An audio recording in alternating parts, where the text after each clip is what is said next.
Hello, my dear students.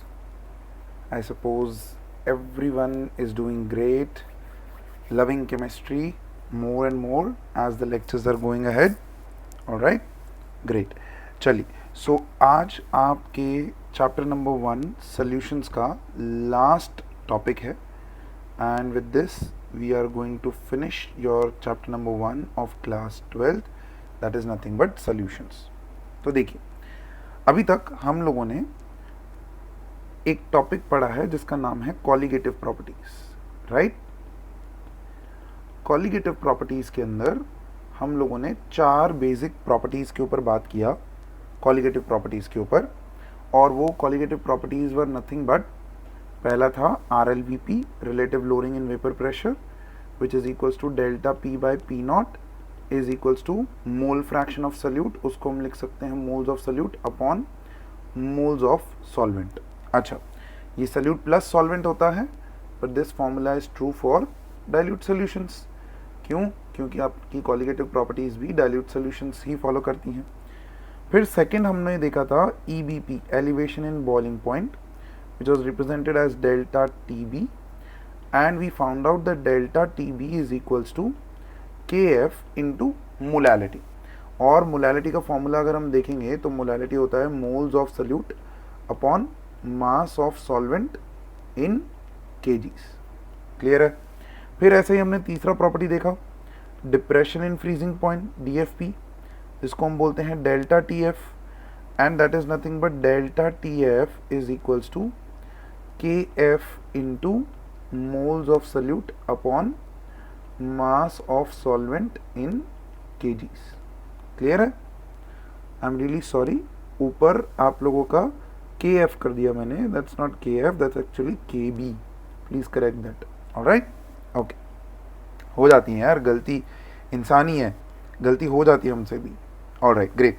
So EBP, DFP, depression in freezing point, and the last property that you saw was nothing but osmotic pressure। last property जो हमने देखा था that was nothing but osmotic pressure। great। और उसको represent करने के लिए पाई, and we found out pi is equals to molarity। molarity क्या होता है? moles of solute divided by volume of solution in liters into R into T। now why I have written these formulas? क्योंकि ये जो last topic है वो इसी से रिलेटेड है। चलिए फटाफट से देखते हैं क्या हुआ। Colligative properties, we have already defined colligative properties are those properties which depend only on number of solute particles, only on number of solute particles. Clear है?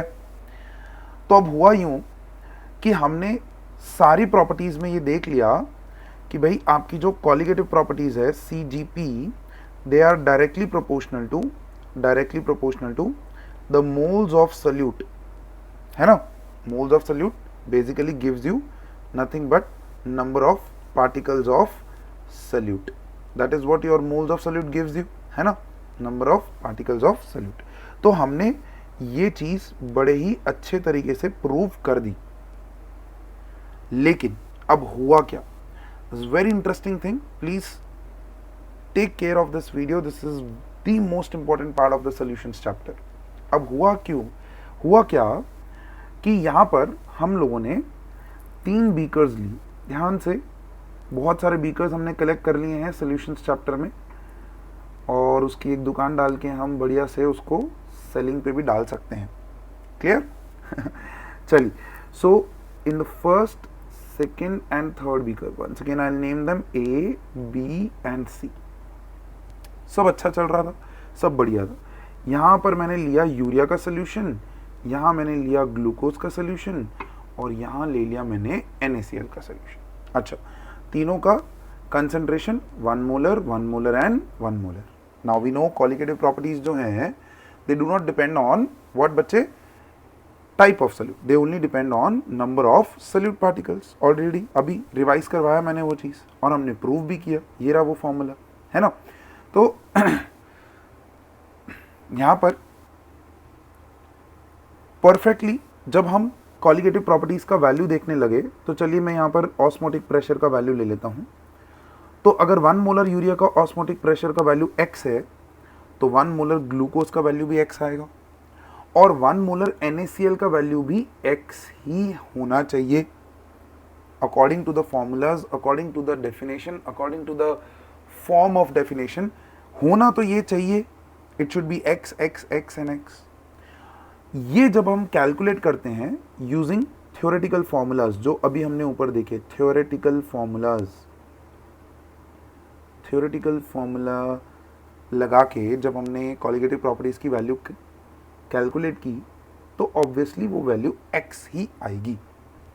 लेकिन जैसे ही हमने उस कॉलिगेटिव प्रॉपर्टी का एक्सपेरिमेंटल वैल्यू देखा, एक्सपेरिमेंटल वैल्यू, तो क्या observe हुआ मेरे बच्चे, ध्यान से देखना। The observation was that A part में आपका वैल्यू x ही आ रहा था, बी पार्ट में भी वैल्यू x ही आ रहा था, लेकिन जैसे ही वो सी पार्ट के लिए, सी बीकर के लिए एक्सपेरिमेंटली ऑस्मोटिक प्रेशर देखने लगा, the exact value was twice of x। Exactly 2 times हो चुका था ये वैल्यू, जो आपका थ्योरेटिकल वैल्यू है उससे एग्जैक्टली 2 टाइम्स। तो अब जैसे ये हुआ तो साइंटिस्ट लोगों का दिमाग जो है वो हट गया, आतामाजी सटक ली। अब जैसे ही वो आतामाजी सटकी तो उन लोगों ने सोचा कि भाई अब हमें सारे इस तरह के सॉल्यूशंस को ऑब्जर्व करना पड़ेगा। And what they observed that we have forgotten कि आपके जो सब्सटेंसेस हैं उन सब्सटेंसेस को क्लास 11th में हम डिवाइड करके आए हैं into 2 parts. What are those parts? एक जिनको हम बोलते हैं नॉन इलेक्ट्रोलाइट्स, करेक्ट, और दूसरा ऑलरेडी बच्चे गेस कर चुके होंगे जिसको हम बोलते हैं इलेक्ट्रोलाइट्स। क्लियर है बच्चे? This is very very important, non electrolytes and electrolytes. अब यही पार्ट है जो आपको समझना है। नॉन इलेक्ट्रोलाइट क्या होता है मेरे बच्चे? What is a non electrolyte? Non electrolyte क्या होता है? Non electrolyte is the substance which do not dissociate or associate when dissolved in solution. Clear है? And what about electrolyte? Electrolytes are those substances which either dissociates or associates when dissolved in solution. Clear है ये चीज? So this was very very important part मेरे बच्चे, कि हम ये चीज भूल गए थे कि there are 2 kinds of substances, electrolytes and non-electrolytes. अब electrolytes and non-electrolytes 2 तरह के substances हैं। तो भाई अब आप समझो यहाँ पर कि यहाँ पर जैसे मैं एक एग्जांपल लेता हूँ यूरिया विच नाइदर डिसोसिएट्स नाइदर एसोसिएट्स, तो आपने एक्चुअली लिया है उसका 1 मोल और जब वो सोल्यूशन के अंदर जाता है तब भी वो रहता है 1 मोल। क्लियर है मेरे बच्चे? लेकिन इसी के सामने मैं यहाँ पर एक एग्जांपल लेता हूँ, दैट इज योर NaCl। अब NaCl is an electrolyte which has Na+Cl-। अब आपने इसका भी लिया है 1 मोल सोल्यूशन के अंदर, लेकिन जैसे ही ये सोल्यूशन के अंदर जाता है ये डिसोसिएट हो जाता है इनटू Na+ एंड Cl-। कितना Na+ भाई? 1 मोल Na+, कितना Cl-? 1 मोल Cl-। तो एक्चुअली में एक्सपेरिमेंटली ऑब्जर्व्ड अगर हम देखें तो एक्चुअली में आपने लिया है 1 मोल NaCl, बट एक्चुअली में सोल्यूशन में total moles of solute particles, ध्यान से सुनना, मैं ये नहीं बोल रहा हूं कि NaCl के 2 मोल हो गए, नहीं, total moles of solute particles जो हैं वो 2 मोल हो जाएगा, है ना। और कॉलिगेटिव प्रॉपर्टी बोलता है भाई, कॉलिगेटिव प्रॉपर्टी बोलता है I don't care what type of salute is this, मुझे तो सिर्फ किस में इंटरेस्ट है, मुझे तो सिर्फ इंटरेस्ट है नंबर ऑफ सल्यूट पार्टिकल्स में। वो एटम्स हैं, मॉलिक्यूल्स हैं, आयंस हैं, आई डोंट केयर, बट जितने नंबर ऑफ सल्यूट पार्टिकल्स होंगे मेरा वैल्यू उतना ही गुना जो है वो बढ़ जाएगा अगर वो डिसोसिएट हो रहा है, और उतना ही गुना घट जाएगा अगर वो एसोसिएट हो रहा है. The number of times, the number of particles your electrolytes dissociates into, that many particles, that many times your colligative property will increase, and if it is associating, it is going to decrease. Is that perfectly okay? This is very very important मेरे बच्चे, इस चीज का please ध्यान में रखिएगा. Electrolytes, non electrolytes, दो तरह के सब्सटेंसेस आ गए थे अपनी जिंदगी में, और उन्हीं की वजह से आपकी ऑब्जर्व्ड कॉलिगेटिव प्रॉपर्टीज, और I would just write down theoretical colligative properties, theoretical CGP was found to be not equals to observed CGP. Observed CGP. Theoretical CGP was not equals to observed CGP. ये बहुत बहुत important है. किसके लिए भाई? For the electrolytes. Non electrolytes के लिए बात करेंगे तो दिस इज नॉट ट्रू. उसके लिए theoretical CGP is equals to observed CGP. So everything now was getting into alignment कि हाँ भाई इलेक्ट्रोलाइट्स हैं, इलेक्ट्रोलाइट्स डिसोसिएट होते हैं, and since they are dissociating तो number of solute particles actually में बढ़ रहे हैं, या फिर अगर वो एसोसिएट हो रहे हैं. एसोसिएशन का मतलब क्या बच्चे? कि भाई मैंने दो मॉलिक्यूल्स डाले, दो मोल डाले, और एक्चुअली में एक्सपेरिमेंटली वो साथ में जुड़ जा रहे हैं सोल्यूशन के अंदर, और वो एक मोल की तरह बिहेव कर रहे हैं. Is that clear? So in that case your observed colligative property will decrease, and in case of dissociation your observed colligative property will increase. Perfectly okay मेरे बच्चे? Great. So दिक्कत हो गई थी. Observed colligative property was found to be not equals to theoretical colligative property in case of electrolytes. So इस problem को solve करने के लिए अपनी जिंदगी में एक साइंटिस्ट आए जिनका नाम था van't Hoff. Very very important name मेरे बच्चे, van't Hoff. Van't Hoff in the year 1880 he introduced a factor जिसको उन्होंने नाम दिया van't Hoff factor. That was i, van't Hoff factor i. Now very important, हमेशा सर बताते हैं factor हो, लॉ हो, उसका हीरो पहचान लो. Van't Hoff factor was introduced for solutes which are electrolyte.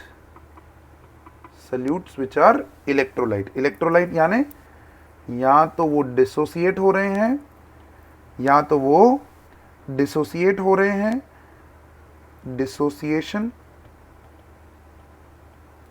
या फिर वो एसोसिएट हो रहे हैं. Clear है? So Van't Hoff factor came. Now what is this Van't Hoff factor? Let's define this. Van't Hoff factor is nothing but factor I, and this I actually में what does it gives you? It gives you how many times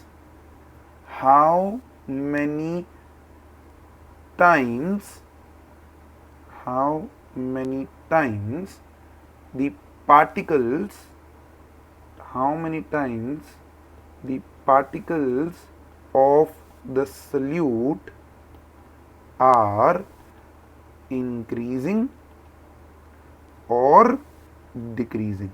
Very important. Increasing कब होगा? Increasing होगा in case of dissociation, and decreasing कब होगा? In case of association. So I gave you exactly, Van't Hoff factor I gave you exactly the number of the solute particles, whether dissociated or associated. So I particularly can be defined as total number of solute particles total number of solute particles before dissociation or association divided by ratio of total number of solute particles before dissociation or association upon total number of solute particles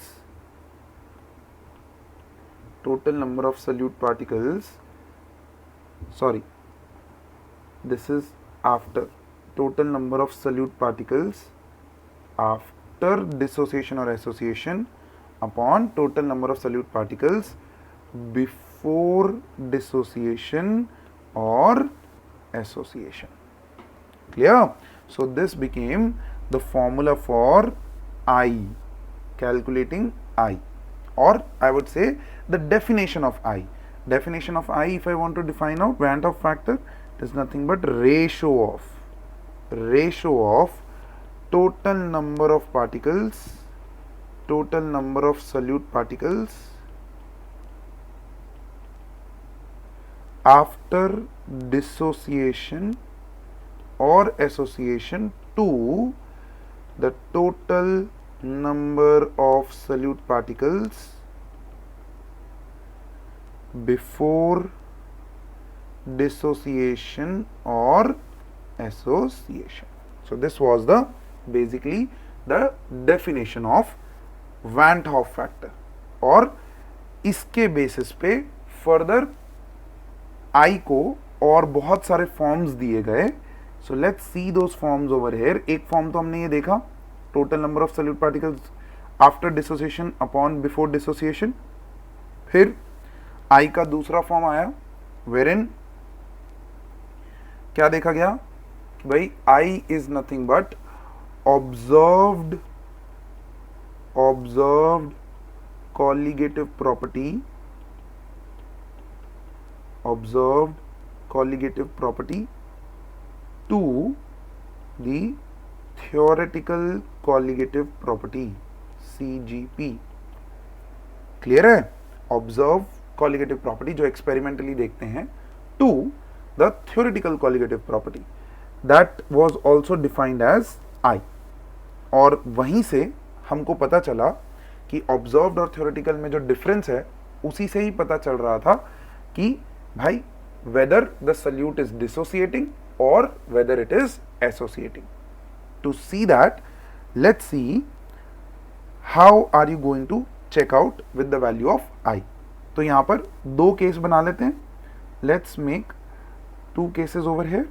one the case of dissociation and second the case of association. very simple. पहले example से समझते हैं फिर उसको generalised कर देंगे. ठीक है, चलिए देख. सपोज मैंने यहां पर NaCl डाला, 1 मोल डाला, तो वो डिसोसिएट हो जाएगा. वो डिसोसिएट होके मेरे को दे देगा Na plus and Cl minus. कितना दे देगा भाई? 1 मोल एंड 1 मोल. तो एक्चुअली में I का वैल्यू देखिए इसके लिए. After dissociation your total number of solute particles is 2, 1 plus 1, and before dissociation there were 1 mole. तो NaCl के लिए I की वैल्यू हो गई 2.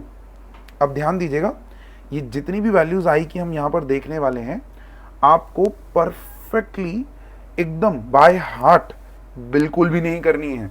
Is that okay? ध्यान से समझिएगा, ये रटना नहीं है अपने को. ये वैल्यूज कैलकुलेट करने का तरीका है for each solute. We will see that in a moment. ठीक है, ऐसे ही दूसरा एग्जांपल ले लेते हैं. MgCl2. ये जब टूटेगा तो मेरे को देगा Mg plus 2 plus 2Cl minus. तो अगर इनिशियली इसके मैंने 1 मोल लिए हैं तो आफ्टर डिसोसिएशन मुझे इसका 1 मोल मिलेगा और Cl माइनस के 2 मोल मिलेंगे. तो एक्चुअली में I की वैल्यू क्या हो जाएगी? 2 plus 1 that is 3 divided by initially तो 1 ही था, तो यहां पर I की वैल्यू हो गई 3. क्लियर? सो MgCl2 के लिए आपको कॉलिगेटिव प्रॉपर्टीज जो हैं वो थ्योरेटिकल वैल्यू की थ्राइस मिलेंगी, बिकॉज वो एक्चुअली में 3 पार्टिकल्स दे रहा है. सिमिलरली NaCl के केस में वो ही वैल्यू हो जाएगी ट्वाइस। क्लियर है मेरे बच्चे? This is very very important. अगर एक्चुअली में 1 मोल के लिए वैल्यू x है तो NaCl के 1 मोल के लिए वो वैल्यू आएगी 2x, MgCl2 के 1 मोल के लिए वो वैल्यू आएगी 3x, जो अभी अभी हमने ऊपर बीकर्स बना के देखा था, है कि नहीं मेरे बच्चे? So this was the case of dissociation. ऐसे ही अगर मैं एसोसिएशन की बात करूं तो जनरली आपके जो ऑर्गेनिक एसिड्स होते हैं ना मेरे बच्चे, ऑर्गेनिक एसिड्स जो हैं वो जनरली सोल्यूशन में जाके एसोसिएट होते हैं। कहने का मतलब क्या कि अगर आपने उनका 2 मोल सोल्यूशन में डाला है तो एक्चुअली में वो 1 मोल की तरह बिहेव करेंगे। सो ध्यान से देखिएगा, यहाँ पर सपोज मैंने यहाँ पर लिया CH3COOH, वो जब सोल्यूशन में जाएगा इसका मैंने 2 मोल लिया इनिशियली, इजी करने के लिए, कैलकुलेशन को इजी करने के लिए मैंने 2 मोल लिया, तो ये 2 मोल एक्चुअली में 1 मोल की तरह बिहेव करेंगे, because your CH3COOH this actually gets bonded with the second particle, that is COH double bond O CH3। यहाँ पर इनके बीच में हाइड्रोजन बॉन्डिंग, इसके बीच में हाइड्रोजन बॉन्डिंग। सो 2 मॉलिक्यूल्स मिलके साथ में 1 मोल की तरह रहते हैं। So after association you have 1 mole of particles. तो अगर मैं इसकी I की वैल्यू देखूंगा तो I की वैल्यू देखो मेरे बच्चे क्या आ जाएगी, पार्टिकल्स आफ्टर डिसोसिएशन और एसोसिएशन। यहाँ एसोसिएशन है तो कितने हैं भाई 1, और बिफोर डिसोसिएशन कितने थे 2। यहाँ देखो इनिशियली आपने 2 मोल्स लिया था और एक्चुअली में मिला 1 मोल, तो इसका वैल्यू जो है I का वैल्यू जो है वो कितना आ गया मेरे बच्चे 0.5। क्लियर? तो ऐसे ही जितने भी ऑर्गेनिक एसिड्स आप देखेंगे वो इस तरह से एसोसिएट हो जाते हैं। ऐसा ही एक बहुत इंटरेस्टिंग एग्जाम्पल है, the second example is benzoic acid. Benzoic acid भी ऐसे ही क्या कर लेता है मेरे बच्चे, एसोसिएट कर लेता है, and in that case also आपका I का वैल्यू जो है वो 1/2 आता है और वो वैल्यू है 0.5। ठीक है मेरे बच्चे? 2 पार्टिकल्स मिलके 1 पार्टिकल की तरह एक्चुअली में सोल्यूशन में बिहेव कर रहे हैं, तो आपकी कॉलिगेटिव प्रॉपर्टी एग्जैक्टली आधी हो जाएगी। क्यों? क्योंकि 2 मोल की जगह पे 1 मोल आ गया है, तो एग्जैक्टली आधी वैल्यू मिलेगी, मतलब x की जगह पे 1/2x मिलेगा। जैसे यहां पर बढ़ रही थी in the case of dissociation, in the case of association वो घट जाएगी। सो I can simply write down very easily, I can say that in case of dissociation your observed colligative property is going to be greater than theoretical colligative property. Simple.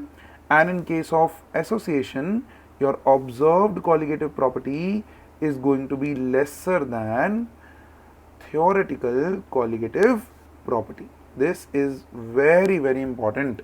ये please मेरे बच्चे ये statement अपने दिमाग में रखो, ये बहुत बहुत बहुत इंपॉर्टेंट है। ये इसके बिना आपका क्वेश्चन जो है वो सॉल्व नहीं होगा। डिसोसिएशन में क्या हो रहा है, एसोसिएशन में क्या हो रहा है, this is very very important. Is that clear बच्चे? Dissociation and association, this has to be understood, otherwise the next part that I am going to explain you are not going to get it. Clear? तो अब ये dissociation और association को generalise करना था, ये तो हमने एग्जाम्पल की तरह से देखा। अगर एग्जाम्पल देख के सीधा पता चल जाता है तो वेल एंड गुड, लेकिन क्या होता है एक्चुअली में जब हम एक्सपेरिमेंटली देखते हैं तो यहाँ हमने देखा कि हम डिसोसिएशन जो है वो कितना % ले रहे हैं मेरे बच्चे, 100% ले रहे हैं, बट एक्चुअली में वो 100% होता है नहीं। सिमिलरली एसोसिएशन की जब हम बात करते हैं तो वो 100% एसोसिएट नहीं होते हैं मॉलिक्यूल्स, कुछ ही मॉलिक्यूल्स उसमें से एसोसिएट होते हैं, कुछ उसी के तरीके से रहते हैं। So we have to relate degree of dissociation and association with I, that is Van't Hoff factor. Okay? अच्छा, बिफोर गोइंग अहेड आप लोगों ने एक चीज ऑब्जर्व किया यहां पर कि in case of dissociation your I value is always greater than 1। correct? And in case of association your I value is lesser than 1. So ये चीज़ बहुत इंपॉर्टेंट, इस चीज़ का भी प्लीज़ ध्यान रखिएगा. Then we can relate what, degree of dissociation जो हम equilibrium में पढ़ के आए हैं, and degree of association. Degree of dissociation को हम अल्फा से नाम करेंगे degree of dissociation, and association के लिए हम बीटा. अच्छा, कुछ बुक्स में वो अल्फा डैश भी दिया हुआ है, बट हम उसको अल्फा और बीटा इस तरह से नाम दे देंगे. That will be simple and easy, है ना. चलिए, so let's see the degree of dissociation and associations relation with Van't Hoff factor. Okay, then let's see the relation between, क्या देखने जा रहे हैं हम, relation between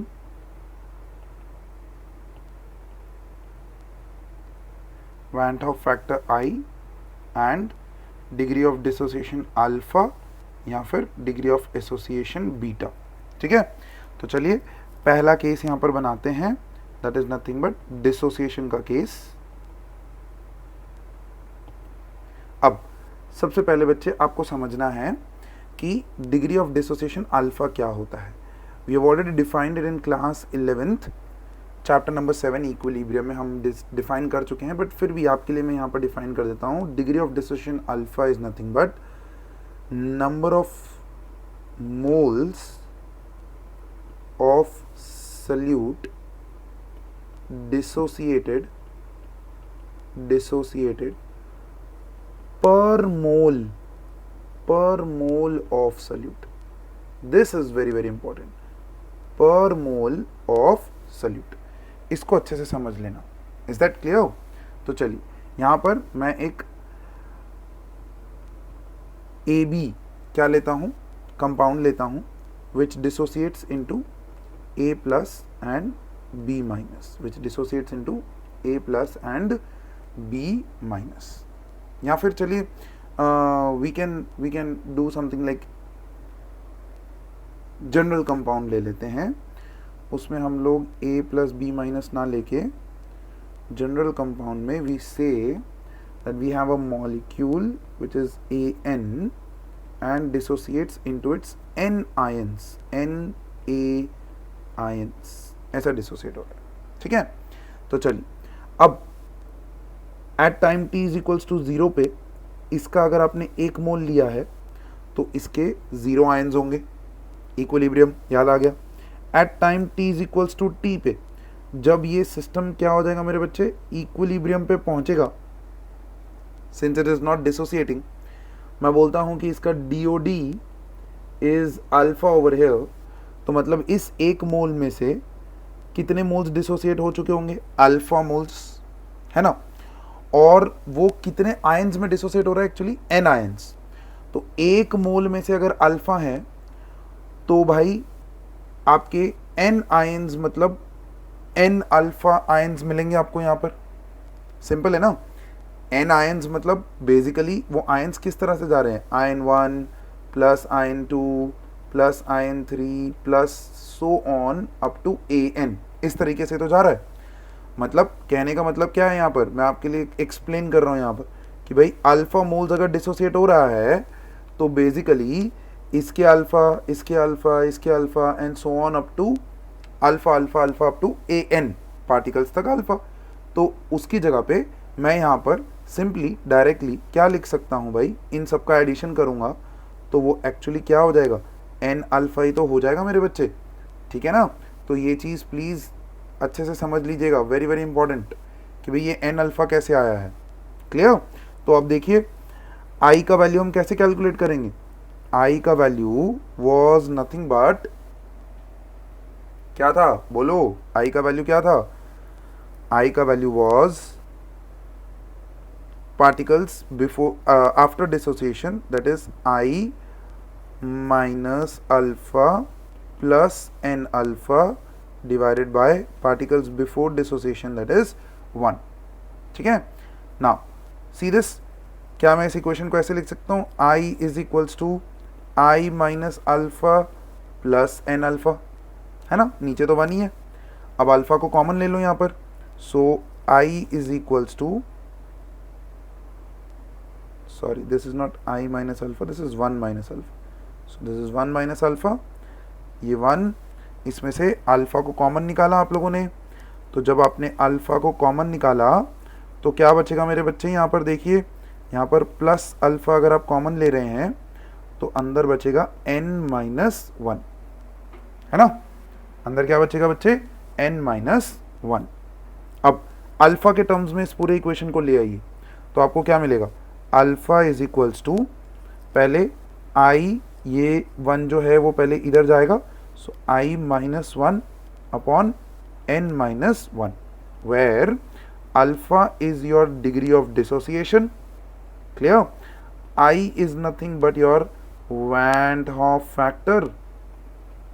ये बेसिकली वैन हॉफ फैक्टर आपको क्या देता है कि भाई कितने टाइम्स आपका कॉलिगेटिव प्रॉपर्टी बढ़ा या घटा, and n is nothing but number of particles solute dissociates into, solute dissociates into, for example NaCl की मैं बात करूं तो इसका n इज 2, MgCl2 की बात करूं तो इसका n इज 3, Al2SO4 थ्राइस की बात करूं तो इसका n इज 5। क्लियर है। So this is how your alpha and your alpha मतलब degree of dissociation and your van't Hoff factor are related.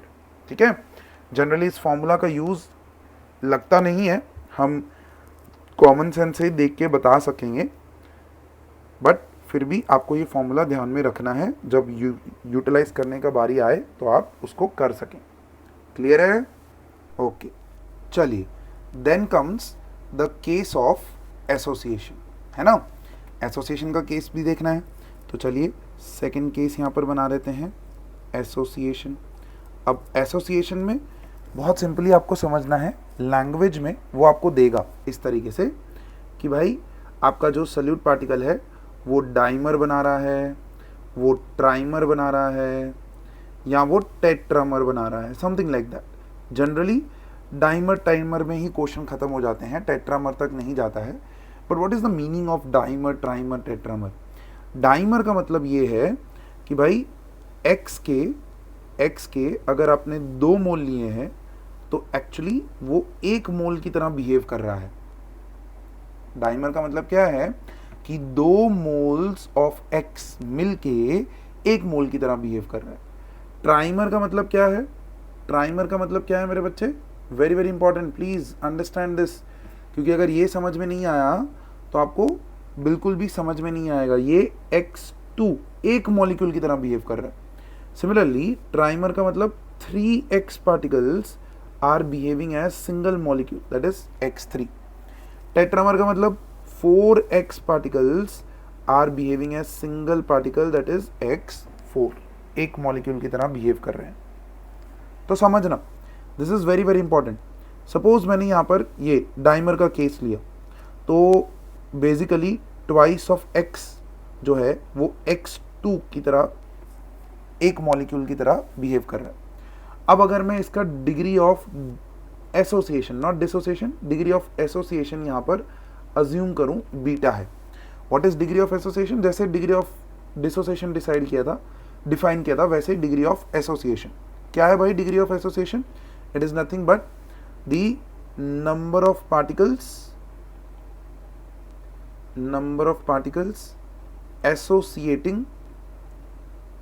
associating per mole of solute। ये पर mole of solute very important, हाँ, clear. चलिए अब यहां पर आइए, डाइमर का केस देख रहे थे हम। तो at time t is equals to 0 initially आपने लेट्स से इसका 1 मोल ले लिया है। देखिए मैं 2 मोल नहीं ले रहा हूं, मैं कितना ले रहा हूं? 1 मोल। तो इसका कितना होगा? 0। क्लियर है, ओके। अब इक्विलिब्रियम आया, मैं कहता हूं इक्विलिब्रियम आने पे इसमें से बीटा मोल्स जो हैं वो एसोसिएट हो गए। ध्यान से समझना इस चीज को, lots of students are into confusion over here. Clear? मैं क्या बोल रहा हूँ बच्चे, यहाँ पर 1 मोल इनिशियली लिया, उसमें से इनिशियली 0 थे, इक्विलिब्रियम पे आने पे 1 में से बीटा मोल्स जो हैं वो एसोसिएट हो गए। अब अगर सपोज यहाँ पर 2 मोल होते तो यहाँ पर आपको 1 मोल मिलता इक्विलिब्रियम पे। अगर यहाँ 2 मोल होते तो इक्विलिब्रियम पे यहाँ 1 मोल मिलता, 2 से 1। क्लियर है? तो बीटा से एग्जैक्टली हाफ मिल रहा है ना बच्चे। सो बीटा से आपको कितना मिलेगा बच्चे? Beta by 2। बीटा से कितना मिलेगा? अगर बीटा मोल्स एसोसिएट हो रहे हैं, 2 मोल पूरे के पूरे एसोसिएट हो जाते हैं तो आपको 1 मोल मिलता ना, लेकिन यहाँ तो बीटा मोल्स ही एसोसिएट हो रहे हैं, तो बीटा में से कितने मिलेंगे इक्विलिब्रियम पे? Beta by 2। अब आई की वैल्यू अगर आप देखेंगे तो आई का वैल्यू क्या आएगा? Particles after association, that is 1 minus beta plus beta by 2 upon initially कितना लिया था आपने? वो तो 1 ही लिया था। क्लियर है? तो आपके पास इक्वेशन बन जाती है i is equals to 1 minus beta plus beta by 2। Now this is for the case of dimer. ऐसे ही अगर ट्राइमर का केस होएगा तो यहाँ पर बीटा बाय 2 की जगह पे बीटा बाय 3 आ जाएगा, बीटा बाय 3 आ जाएगा। क्लियर है बच्चे? टेट्रामर होगा तो बीटा बाय 4 हो जाएगा। अब ऐसे ही अगर कोई n पार्टिकल्स एसोसिएट हो रहे हैं तो यहाँ पर जनरल केस बना रहे हैं हम लोग कि भाई Na particles are associating to form a single molecule. तो इनिशियली अगर आपने इसका 1 मोल लिया है तो इसके 0 मोल्स हैं। इक्विलिब्रियम पे आने पे इसमें से बीटा मोल्स जो हैं वो एसोसिएट हो रहे हैं, डिग्री ऑफ एसोसिएशन जो है वो बीटा है। तो अगर यहाँ n मोल्स होते तो यहाँ पर आपको 1 मोल मिल जाता, लेकिन यहाँ पर आपके बीटा मोल्स एसोसिएट हो रहे हैं। n मोल्स अगर पूरे के पूरे एसोसिएट हो जाते तो आपको 1 मिल जाता, लेकिन यहाँ पर आपको कितना मिल रहा है बच्चे? बीटा मोल्स ही एसोसिएट हो रहा है, तो यहाँ आएगा बीटा बाय n। अब अगर आप i की वैल्यू निकालेंगे तो i का value will be nothing but 1 minus beta plus beta bye n divided by क्या हो जाएगा? 1। Total number of solute particles before association, after association upon before association. अब यहाँ से i इज इक्वल्स टू क्या लिख सकते हैं? 1, यहाँ पर प्लस बीटा कॉमन निकाला हमने। बीटा अगर कॉमन निकाला तो यहाँ पर आपके पास क्या बचेगा बच्चे? देखो, प्लस बीटा अगर आपने कॉमन निकाला तो बीटा कॉमन निकाला तो आपके पास बचेगा 1 अपॉन n माइनस 1। क्लियर? अब बीटा के टर्म्स में अगर आप इसको ले आए तो आपको मिल जाएगा i minus 1 upon n minus 1। This is very very important formula. ज़्यादातर इस फॉर्मूला को यूज़ करने का आएगा नहीं, लेकिन आपको ये फॉर्मूला दिमाग में रखना है। कभी आप फंस जाएं तो डायरेक्टली ये फॉर्मूला लगा के आप इसको कैलकुलेट कर सकते हैं। किसको कैलकुलेट कर सकते हैं? इस फॉर्मूला से या तो आई को कैलकुलेट कर सकते हैं या डिग्री ऑफ एसोसिएशन या फिर डिसोसिएशन। तो यहाँ पर आप लोगों के लिए दोनों फॉर्मूलाज सामने सामने लिख देता हूँ। In case of dissociation and in case of association, what did you get? In case of dissociation, you get alpha is equals to I minus 1 upon n minus 1. In case of association, you got degree of association as I minus 1 upon n minus 1. Once again, alpha is your degree of dissociation, DOD. I is Van't Hoff factor, and your n over here is number of particles solute dissociating. Clear? Similarly यहाँ पर आ जाएगा beta will be nothing but degree of association. I is same Van't Hoff factor and n over here. This is कई बार बच्चे confuse हो जाते हैं. What is n? n is nothing but number of particles combining to form single particle. Simple.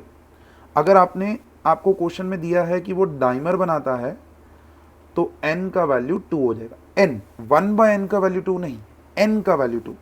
ऐसे ही अगर वो बोलता है ट्राइमर बना रहा है तो n का वैल्यू 3 हो जाएगा, टेट्रामर बना रहा है तो n का वैल्यू 4 हो जाएगा, एंड सो ऑन। ठीक है, जनरली आपके क्वेश्चंस डाइमर तक ही सीमित होते हैं, बट अगर उसके बियॉन्ड क्वेश्चंस पूछे जाएं तो आपके नॉलेज में होना चाहिए कि n की वैल्यू क्या रखनी है हमको। इज दैट क्लियर बच्चे? Great. So with this your solutions chapter number 1 of class 12th is over, and please mind it कि most important part of this chapter once again is your colligative properties and Van't Hoff factor, Van't Hoff factor. So please make sure कि आप ये topics पे अच्छे से ध्यान दें। Perfectly okay? All right, चलिए we will meet up in the next chapter once again in the next video.